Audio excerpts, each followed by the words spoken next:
So in this video, we're going to answer the question whether you should use Photoshop or Illustrator for Adobe Character Animator. Of course, it is down to a personal preference, and we're going to get into educating you so you can make that personal preference decision. But this is also an amazing opportunity to tell you about an awesome resource. I've used this resource for the past 5 years. And that resource is vecteasy.com. This is an excellent place to go for characters. They also have awesome backgrounds. And this background is ready to be animated with. So you can have a character sit on this bench or walk behind this bench. You can have a character walk behind this tree or in front of this tree, playing all the way back here in the background. They also have awesome cartoon characters, lip sync sets. And you can see if this one doesn't tickle your fancy. They give you a lot of recommended down below based on what you're looking at. Here we have a boy and a bicycle, and you can see a lot from a similar artist. In this one, we have a cartoon girl. I thought she was really adorable. I like this one a lot.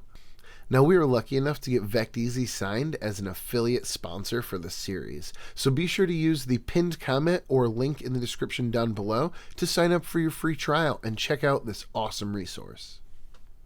This is a step that's often skipped when it comes to learning about Adobe Character Animator. You're asking yourself, Justin, which one should I work in? Well, it's really a matter of personal preference. I prefer Illustrator. Photoshop has a layer limit, which is about 5,000 layers, whereas Illustrator does not have a layer limit. Illustrator artwork also, if we zoom in here, you'll notice there's no pixeling. No matter how close we get, we're not seeing any pixels. In Photoshop, if we zoom in enough, you'll see we start to see these pixels. And these pixels are visible if you scale your artwork up and down. So if you want to eventually have your character be large, you would have to redraw them large in Photoshop. Whereas in Illustrator, you can simply scale them up with the transform tool in Character Animator. So the main difference really is the quality and the layer limit. Other than that, I'm not going to go over how to use these softwares in depth, but we will give a quick tutorial. Adobe Illustrator is a shape-based software, so you use your pen tool in conjunction with outlines and fills, or just outlines or just fills, as you see here, and you stack these shapes in order to create an image. If we zoom into this here, you can see this guy's jacket is just some shapes, his tummy's just some shapes, even the shading on this jacket is just a shape that we used the pen tool to build. In Photoshop, you're using brushes. It's closer to like Microsoft Paint in that you're going to be using brushes a lot more often.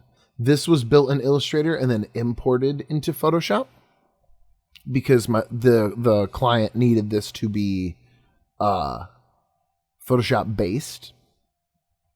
But when it comes down to it, I really do prefer the Illustrator software.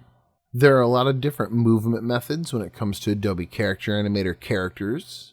You can have them move in a lot of different ways, and it depends on how you rig them on how they move. So the next step is going to be going over the different layering methods to achieve the different movement methods to get the character movement you need.